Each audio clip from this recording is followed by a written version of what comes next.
Ce samedi de juin, autour de Frank Michael, la peine n'avait rien d'un simple rituel. Elle descendait lentement sur les visages, dans les regards de ceux qui avaient attendu devant les portes, dans les mains qui serraient une rose, dans les voix basses qui n'osaient plus prononcer son nom trop fort. On venait dire adieu à un chanteur, bien sûr, mais aussi à une part de jeunesse, à un refrain gardé dans une cuisine, dans une voiture, dans une salle des fêtes, dans un bal populaire, où l'amour semblait plus simple parce qu'il portait sa voix. Frank Michael est parti à 79 ans, emporté par un cancer du poumon dont la brutalité a bouleversé ceux qu'il aimait. Sa fille, Sandra Gabelli, avait trouvé les mots les plus nus pour annoncer l'inacceptable. Son père était parti. Dans cette phrase, il y avait toute la retenue d'une enfant qui perd son père avant de perdre une célébrité. Avant les hommages, avant les articles, avant les souvenirs publics, il y eut d'abord cette douleur intime, cette porte qui se referme dans une maison, cette chaise vide, ce téléphone qui ne sonnera plus de la même façon. Et pourtant, autour de cette disparition, le chagrin n'est pas venu seul. À peine la nouvelle avait-elle traversé la Belgique et la France que l'ancienne histoire est remontée à la surface, comme un vieux fil que personne n'avait vraiment coupé. Le nom de Frédéric François est revenu à côté de celui de Frank Michael. Deux chanteurs de charme, deux voix liées à l'amour, deux trajectoires belgo-italiennes, deux publics parfois semblables, mais aussi deux hommes que la mémoire collective avait rarement placés dans le même camp. Ainsi, le jour des adieux, quelque chose de plus lourd que la mort flottait dans l'air. Les bouquets parlaient de tendresse, mais les réseaux parlaient de rancœur. Les chansons invitaient à pardonner, mais les blessures anciennes réclamaient encore leur vérité. Et au centre de tout cela, il y avait Sandra, une fille endeuillée, obligée de défendre non seulement la mémoire d'un artiste, mais la dignité d'un père. Dans son regard, l'hommage ne pouvait pas être seulement une phrase publique. Il devait porter le poids du passé, ou alors il devenait une seconde douleur. Car lorsqu'un homme disparaît, chacun veut parfois réécrire la relation qu'il avait avec lui. On transforme les distances en respect, les silences, pudeur, les rivalités en admiration tardive. Mais pour ceux qui restent, pour ceux qui ont entendu les confidences dans les coulisses de la vie, il est impossible de faire comme si tout avait été simple.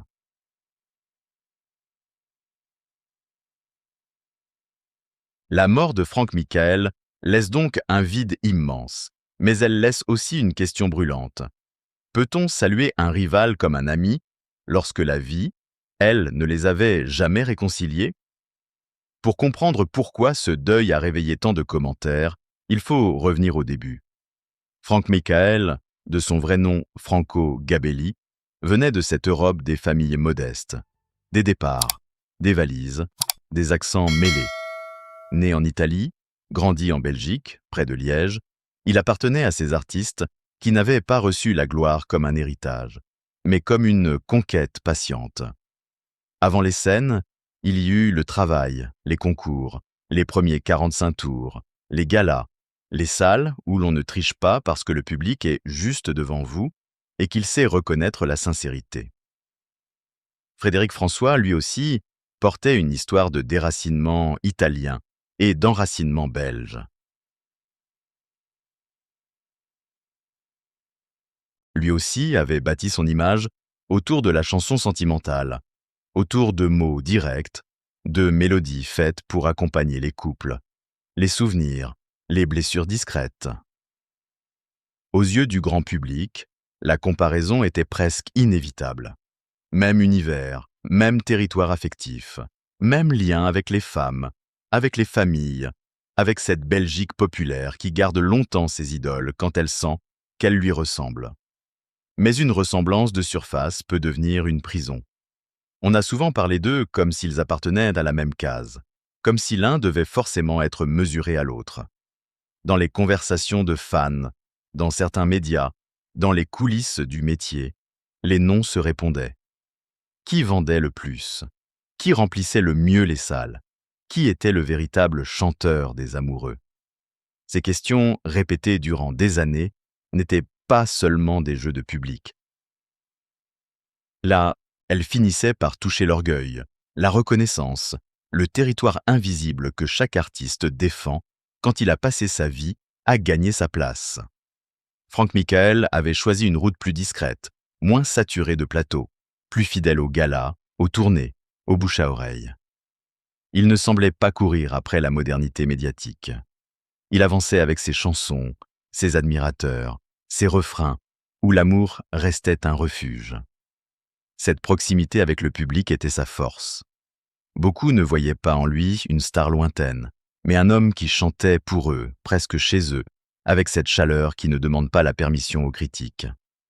Frédéric François, de son côté, représentait une autre manière d'occuper la lumière, plus visible, plus installée dans la mémoire télévisuelle.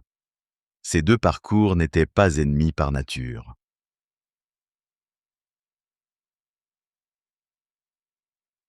Ils auraient pu se croiser dans la cordialité, se reconnaître dans une même tradition. Mais le monde du spectacle transforme souvent les parallèles en rivalité. Quand deux hommes chantent l'amour au même cœur, il arrive que l'amour ne suffise pas à les rapprocher. Et c'est précisément cette contradiction qui rend l'histoire si humaine. Derrière les mots tendres des chansons se cachaient des blessures d'ego, des comparaisons, des distances jamais effacées. Il y a des artistes qui, pour préserver l'image, enveloppent tout dans la politesse. Franck Michael, lui, n'avait pas toujours choisi cette prudence. À propos de Frédéric François, il avait laissé entendre, et parfois dit clairement, que le courant ne passait pas. Dans une époque où les différends se gomment souvent derrière des sourires de façade, cette franchise avait marqué les esprits. Elle donnait à leur relation une vérité sèche, presque inconfortable, mais impossible à ignorer. On se souvient notamment de cette formule rapportée dans la presse. Il ne fallait pas lui parler de Frédéric François. Ce n'était pas une simple pique passagère. C'était le signe d'une distance ancienne, d'une incompatibilité assumée. Franck Michael ne présentait pas leur histoire comme une amitié contrariée, mais comme une absence d'atomes crochus, une impossibilité de se rejoindre. Et quand un homme qui a chanté tant de mots doux parle ainsi d'un autre chanteur, la phrase reste. Elle s'accroche à la mémoire du public, puis elle revient, des années plus tard, au moment où l'on voudrait que tout devienne paisible. Cette inimitié ne peut pas se réduire à une querelle de chiffres ou à une jalousie facile. Là, elle appartient à un univers où chaque succès se paye, où chaque salle remplie devient une preuve, où chaque comparaison peut sembler injuste. Pour Franck Michael, qui avait bâti sa carrière en dehors du tumulte, être constamment rapproché d'un autre pouvait ressembler à une manière de diminuer sa singularité. Il n'était pas une variante. Il n'était pas l'ombre d'un autre chanteur d'amour. Il était Franck Michael, avec sa voix, son public, son histoire, ses fidélités. Dans les familles, ces tensions professionnelles prennent parfois une dimension intime. Les proches entendent ce que le public n'entend pas. Ils savent quelles remarques blessent, quelles absences pèsent, quelles humiliations restent après une émission ou un article. Sandra n'était pas seulement la fille d'un non connu. Elle était la dépositaire d'une vérité familiale, celle que l'on ne confie pas toujours aux journalistes, mais que l'on répète à table, dans la voiture, après un concert, quand le rideau est tombé. C'est pourquoi, à la mort de Franck Michael, il était impossible pour elle d'oublier ce passé. Pour un admirateur lointain, un hommage de rival peut sembler noble. Pour une fille, il peut résonner autrement. Il peut réveiller des années de malaise. Il peut donner l'impression que l'on simplifie trop vite une relation qui n'a jamais été simple. Franck Michael avait laissé derrière lui des chansons d'amour, mais aussi une parole claire sur ce qu'il ne ressentait pas. Respecter sa mémoire, ce n'était donc pas seulement applaudir sa carrière. C'était aussi accepter qu'il ait été un homme avec ses limites, ses colères, ses fidélités et ses refus. L'Andadaziya. Après l'annonce de la disparition de Frank Michael, les messages de condoléances se sont multipliés. C'est la règle tacite du monde artistique. Lorsqu'une voix s'éteint, ceux qui l'ont connu, croisé ou simplement côtoyé dans le même paysage adressent un dernier salut. Frédéric François a donc publié lui aussi un hommage. Il y parlait de tristesse, de talent, de sensibilité, de respect. Aux yeux de certains, ce geste relevait de la courtoisie élémentaire. Ne pas le faire aurait peut-être été interprété comme une froideur. Le faire pourtant allait ouvrir une autre blessure. Car les hommages publics ont une fragilité particulière. Ils sont écrits pour les morts, mais lus par les vivants. Ils prétendent pacifier, mais ils peuvent réveiller. Dans le cas de Frank Michael, la phrase de Frédéric François ne tombait pas dans un espace neutre. Elle arrivait après des années de rivalité connue, après des déclarations du disparu, après une histoire où l'amitié n'avait jamais été le mot juste. Le public, aussitôt, s'est divisé. Certains ont estimé qu'un adieu reste un adieu, même lorsqu'il vient d'un rival. D'autres ont trouvé le geste trop tardif, trop propre, trop conforme pour être totalement sincère. Il faut reconnaître que la mort crée souvent cette étrange obligation de beauté. On attend des mots parfaits. On veut que les anciens adversaires deviennent grands, que les blessures se taisent, que l'élégance remplace la vérité. Mais le deuil ne fonctionne pas ainsi. La douleur ne devient pas diplomate parce qu'un artiste est célèbre. Elle se souvient des détails. Elle relit les phrases. Elle mesure la distance entre ce qui est écrit aujourd'hui et ce qui a été vécu hier. C'est là que l'hommage de Frédéric François a cessé d'être un simple message pour devenir un symbole. Était-ce un signe de respect envers un artiste disparu ou une manière de se replacer dans l'image publique, de paraître noble au moment où les regards étaient tournés vers le cercueil d'un autre? Personne ne peut sonder entièrement l'intention d'un homme.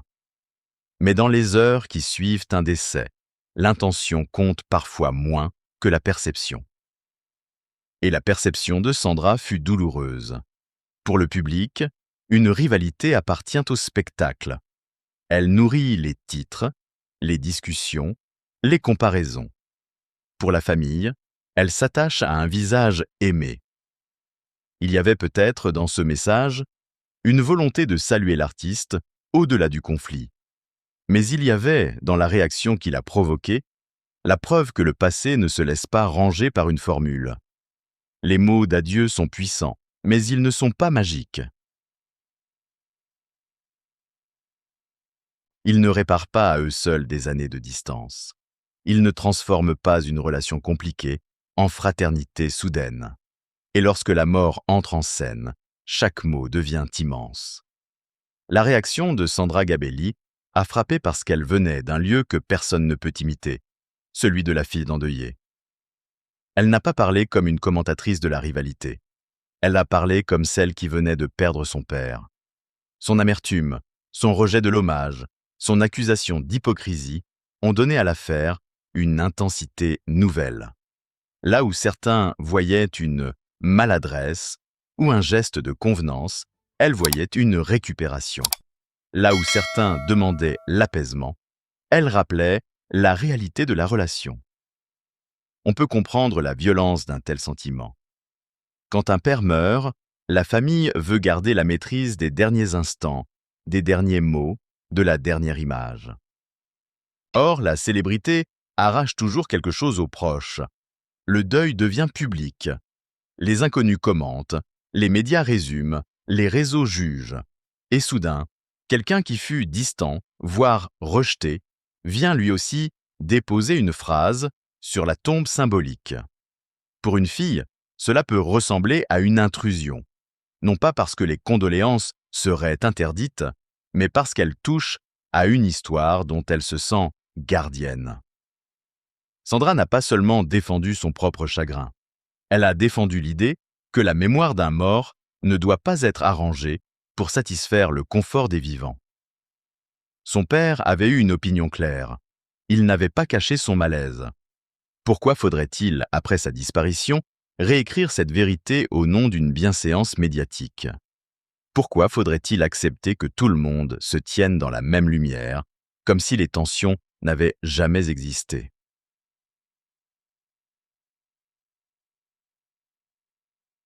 Son indignation dit aussi quelque chose du rapport entre image et sincérité. Dans le spectacle, on sait publier les bons mots au bon moment. On sait saluer, remercier, compatir. Mais la famille endeuillée, elle, ne lit pas seulement le texte, elle lit ce qu'il y a derrière. Elle se demande: où étiez-vous avant? Qu'avez-vous dit quand il était vivant? Quelle place aviez-vous réellement dans son histoire? Et si les réponses ne correspondent pas à la douceur de l'hommage, alors le message devient insupportable. Il serait facile de demander à Sandra de se taire au nom de la paix. Mais le deuil n'est pas une conférence de presse. Il n'obéit pas aux règles de communication. En parlant, elle a montré que la douleur d'une fille peut être plus forte que les convenances du métier.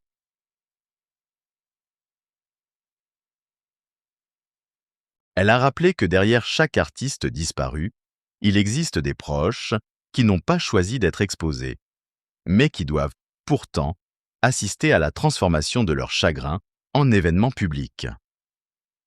Dans son cri, il y avait cette phrase muette: N'utilisez pas mon père pour vous offrir une belle image. Laissez-nous notre peine, laissez-lui sa vérité. Une phrase de condoléance est censée alléger la peine. Elle dit: Je suis là, je reconnais votre douleur, je salue celui qui part.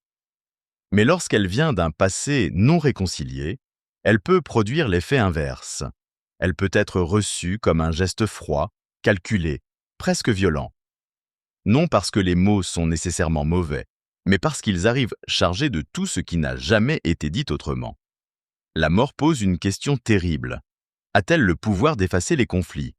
Beaucoup aimeraient répondre oui. Il serait beau de croire que devant un cercueil, les rancunes se taisent naturellement. Il serait rassurant de penser que la fin d'une vie rend tout le monde meilleur, plus humble, plus juste.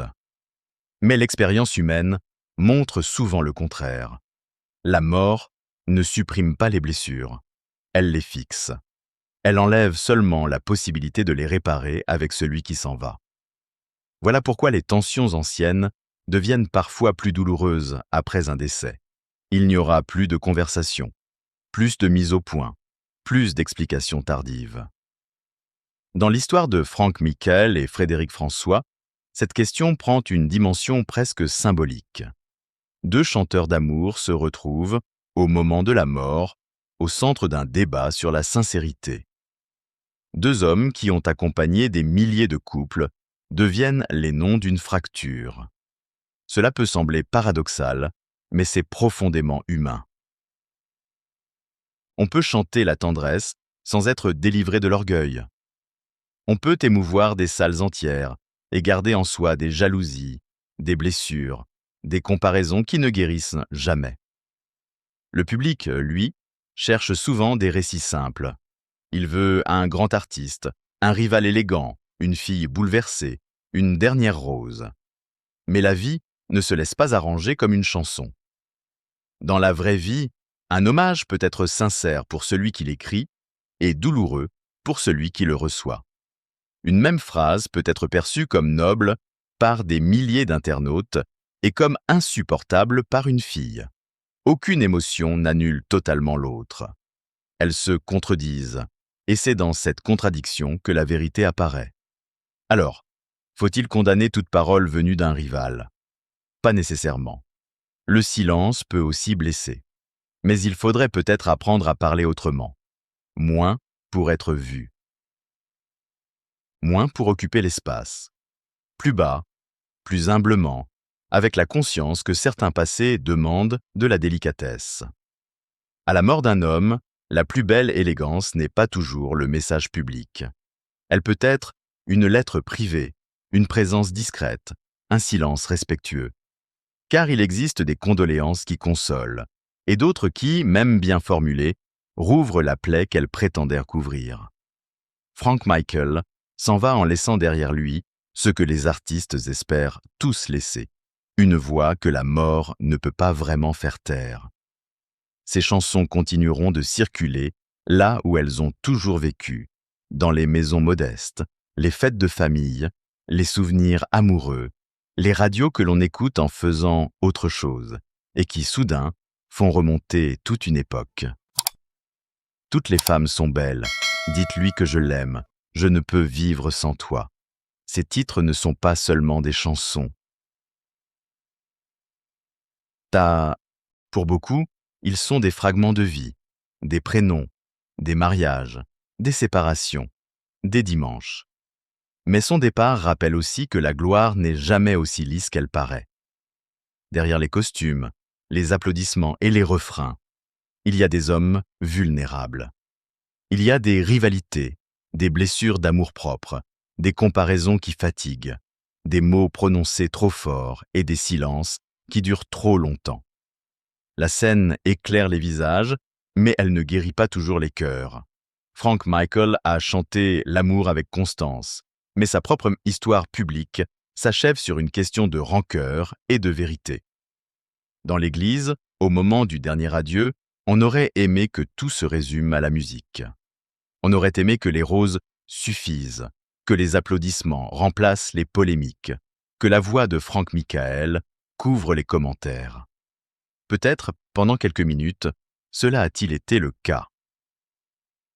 Peut-être que chacun a senti que l'essentiel était ailleurs, dans cette vie consacrée à chanter, dans ce public venu dire merci, dans cette fille qui perdait son père sous les yeux d'un pays. Mais lorsque les portes se referment, les questions demeurent. La mort efface-t-elle les différends, ou bien les rend-elle plus visibles parce qu'il est trop tard pour les résoudre? Peut-on rendre hommage sans s'approprier la douleur? Peut-on pardonner au nom d'un mort qui, vivant, n'avait pas pardonné? Aucune réponse ne sera totalement juste. Chaque camp gardera sa part de raison et sa part de blessure. Ce qui restera pourtant, au-delà de la polémique, c'est la voix de Frank Michael. Une voix populaire, chaleureuse, fidèle à ceux qui l'ont suivi. Une voix qui n'a jamais eu besoin de l'approbation de tous pour trouver son chemin.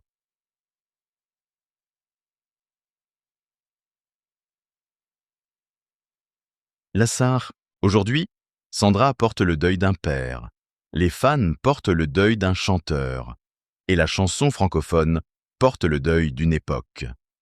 Le chagrin n'est pas venu seul, c'est vrai. Il a ramené avec lui une ancienne fissure. Mais au milieu de cette fissure, quelque chose demeure intact, l'attachement d'un public à un homme qui chantait l'amour comme on tend une main. Frank Michael repose désormais loin du bruit qui l'a entouré. Ses chansons, elles, continueront de parler. Elles diront ce que les vivants n'ont pas su se dire à temps, que l'amour est fragile, que la reconnaissance est précieuse, et que les mots prononcés trop tard pèsent plus lourd que ceux donnés quand il était encore possible de se regarder en face. Malgré les querelles, malgré l'amertume, malgré les larmes, il restera cette vérité simple. Un chanteur s'est tu, mais ceux qui l'ont aimé n'ont pas fini de l'entendre.